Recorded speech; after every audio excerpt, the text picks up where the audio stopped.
So I'm going to show you how I made this organic sculpture in Fusion 360. Been wanting to do this for a while, kind of inspired by river tables and stuff like that. And I just recently figured out kind of how it's done.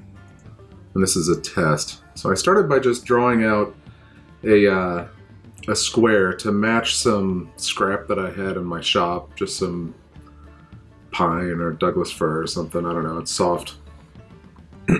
Now keep in mind with all this footage, I'm doing this with a trackpad on a laptop, which is a bit difficult. But after you've got your stock kind of drawn out, you're going to need to create a construction plane, and then we're going to create a sculpting plane on top of that. So we're going to click on that construction plane and then go here in this menu to create plane.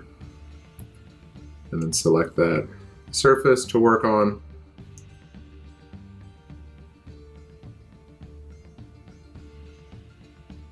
And here we go. We're going to draw out this new plane. Now be sure to select the type of rectangle you want to create, from center out or 2-point. I like 2-point. I'm drawing this on here. I've created a plane. Now you drag these sliders to create more subdivisions in this plane. This is what's going to help you get higher resolution in your sculpts. You really just have to play with it and see, you know, where you want to fall on the resolution.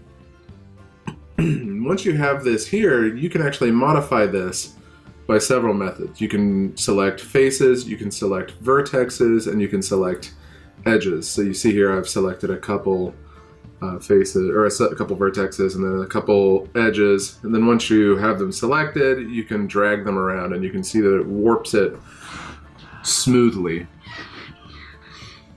Now here's a little tip. If you're wanting to edit large sections, you can double click and it'll connect all of them that are in that line.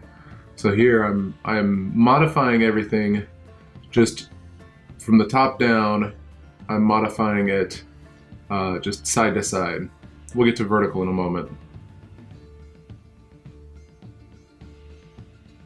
And you could be doing this vertex by vertex, or, you know, row by row, or whatever. This was just a fast way to kind of get what I wanted.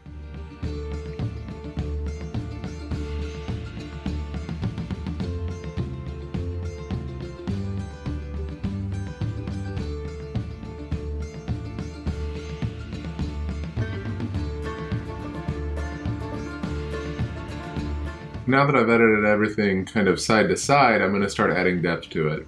So I'm selecting, again, a whole, you know, line of edges here by double clicking.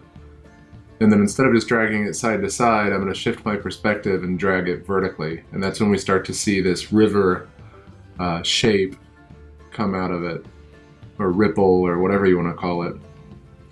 And then I just kind of play with different structures to get it to look neat. You can really do whatever you want.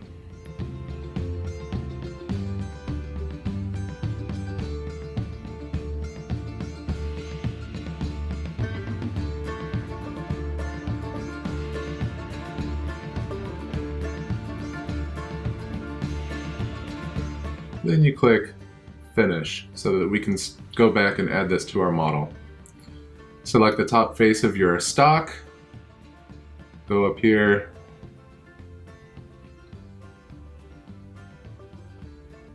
there we go, click the stock face you want, and in this face.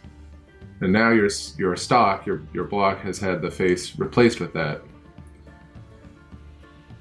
You can go and you can hide your sculpt so that you get to see your final product. There you go. Isn't that pretty? So let's jump into CAM. I'm going to switch back to, here's the original model that I made. It's a little bit more subtle. And what I did is I started with a 3D adaptive CAM. What this does is it lets Autodesk kind of decide where it's going to go so that it keeps full engagement on the tool. You can see it here, 3D adaptive. I'm using a 1/4 inch straight flute end mill here. Here's a simulation of what this is going to look like. This is moving the bulk of the material out of the way, so that when I come back for a finer pass, my end mill isn't fighting through so much material. Not that it really makes that much difference with this really soft wood, but seems like good practice to me.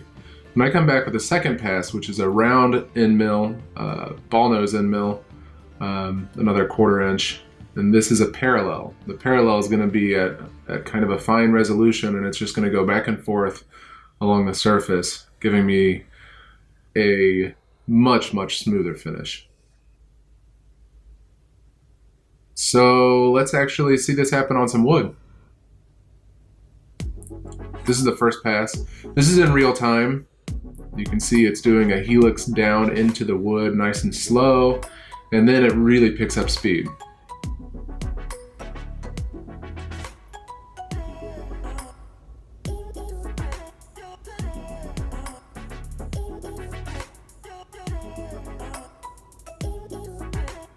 Look at that, that's real time. Actually, this is only about 80% of the speed it wanted to go. I had it turned down just in case it was too fast. And those straight flutes don't throw the chips upwards, so they don't get vacuumed up very easily with my filming rig. So here we go. I've sped this up so you don't have to sit there for a half hour watching.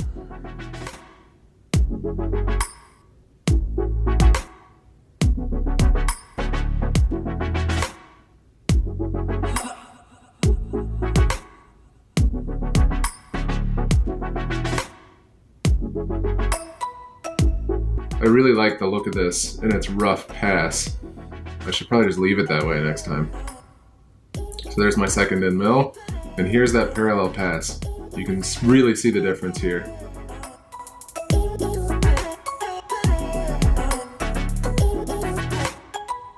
Now that doesn't finish it completely. You still have to sand things and do some finishing. Here I am, getting it nice and smooth, cutting the edges off. Then I thought it might be fun just to put a finish on it.